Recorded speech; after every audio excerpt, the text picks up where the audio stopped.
sous cette voûte étoilée, au cœur de ce lieu chargé d'histoire, pour célébrer ensemble la paix retrouvée, une paix arrachée au tumulte, au fracas des armes, une paix chérie, précieuse, née des cendres du passé.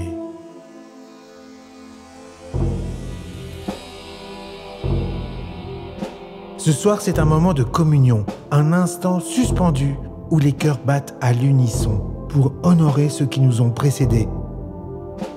Ces femmes, ces hommes, figures courageuses qui, par leur conviction, leur combat, allant parfois jusqu'au sacrifice, ont pavé de gloire la voie que nous foulons aujourd'hui.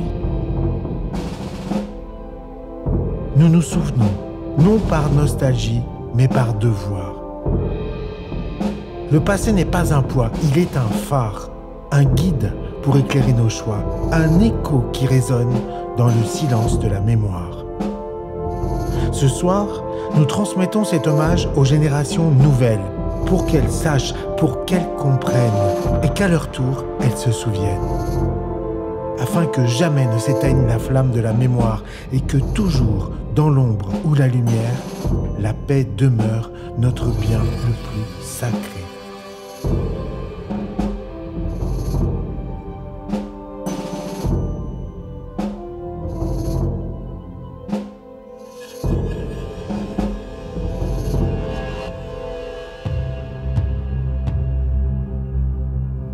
Entre 1939 et 1945, l'Europe s'embrase, le monde vacille, un ouragan de feu et d'acier déferle sur les peuples.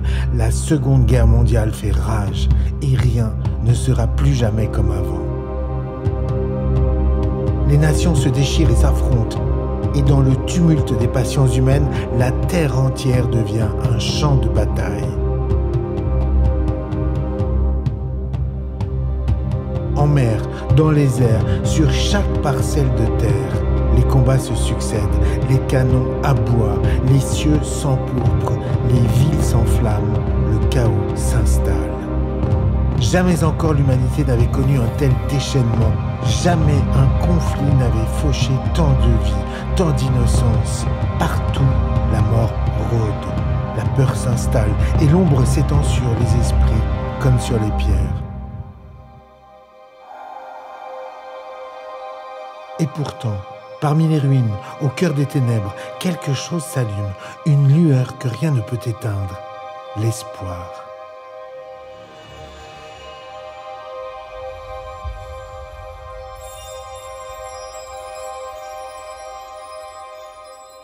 Des voix s'élèvent, des mains se tendent, faisant fi du danger, les braves sont dans l'action, le courage prend racine là où la peur semblait régner.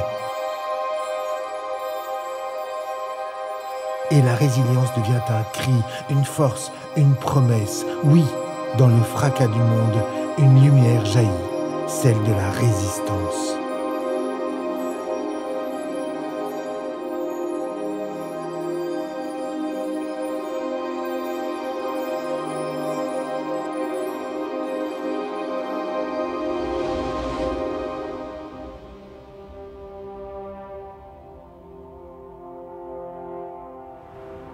Le 6 juin 1944, sur les plages de Normandie, l'histoire bascule. Au ressac des vagues, sous le déluge de feu des obusiers, se lève un vent nouveau, un vent d'espérance. Ce jour-là, le monde retient son souffle, le D-Day, jour du débarquement. Un tournant décisif, une onde de choc à travers l'Europe qui marquera à jamais le début de la libération. Porté par le courage des troupes alliées, britanniques, américains, canadiens, ce souffle de liberté s'élève des plages ensanglantées et gagne peu à peu le cœur d'une France meurtrie et occupée. D'ouest en est, les Alliés avancent, mètre après mètre, village après village. Ils repoussent l'obscurité. La France se redresse, se relève. Le 25 août, Paris est libéré. Dans les rues pavoisées, des clameurs, des larmes de joie. La capitale, fière et blessée, renaît dans l'étreinte de ses libérateurs. Et puis vient Reims, le 30 août, vers 7 h du matin, sur les pavés encore marqués par les jours sombres, les premiers chars américains font leur entrée. de Maison-Blanche à Saint-Rémy, à Notre-Dame, Place Royale. Sans grand combat, mais avec un immense soulagement, notre ville célèbre ses libérateurs et la liberté retrouvée. Les Rémois s'enthousiasment sur les places, dans les rues, sur les promenades, pleins d'espérance. Ils imaginent la renaissance de leur cité.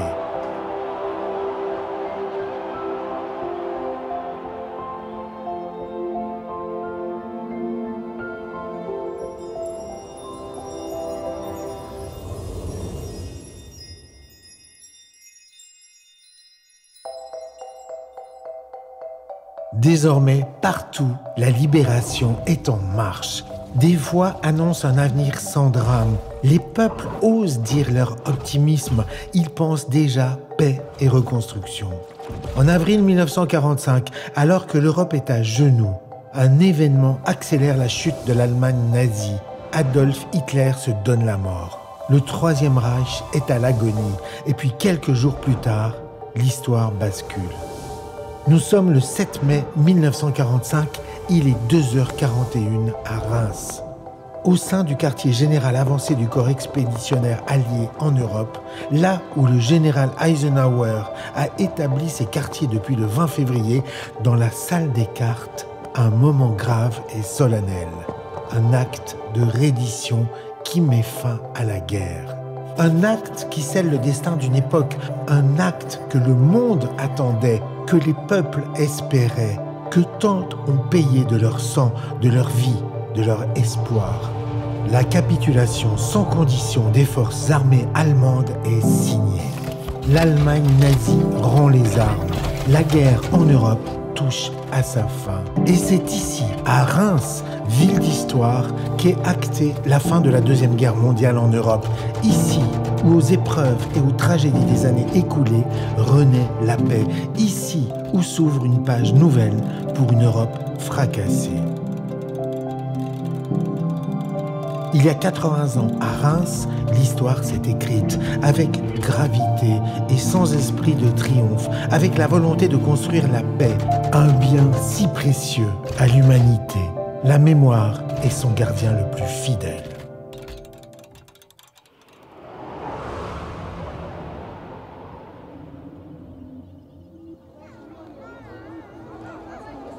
Après le fracas, viennent les rires et les sourires. Vient le temps de la Renaissance. Sur les ruines encore fumantes, l'Europe sonnée se relève.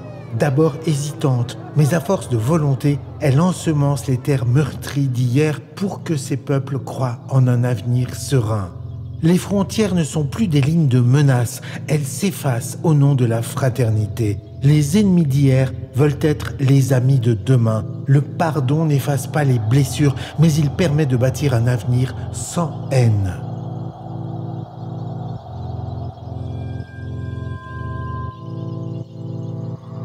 En 1962, moins de 20 ans après le chaos, deux hommes, un Français, un Allemand, Charles de Gaulle et Konrad Adenauer, décident la réconciliation de deux peuples.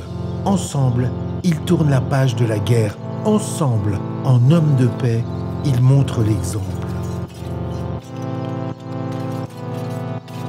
Pour que la franchise, le dialogue, la solidarité, une paix préservée par la volonté des peuples soient appréciées comme un bien commun.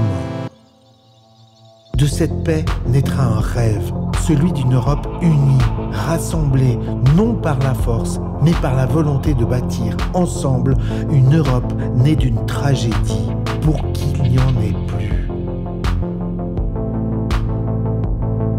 Car la paix, comme la liberté, ne viennent pas de nulle part. Elles se construisent, elles se défendent chaque jour sur les marches du temps. Et tant que nous nous souviendrons, tant que nous raconterons, tant que nous partagerons des valeurs humanistes fortes, tant que nous aurons envie de bâtir ensemble, alors la paix restera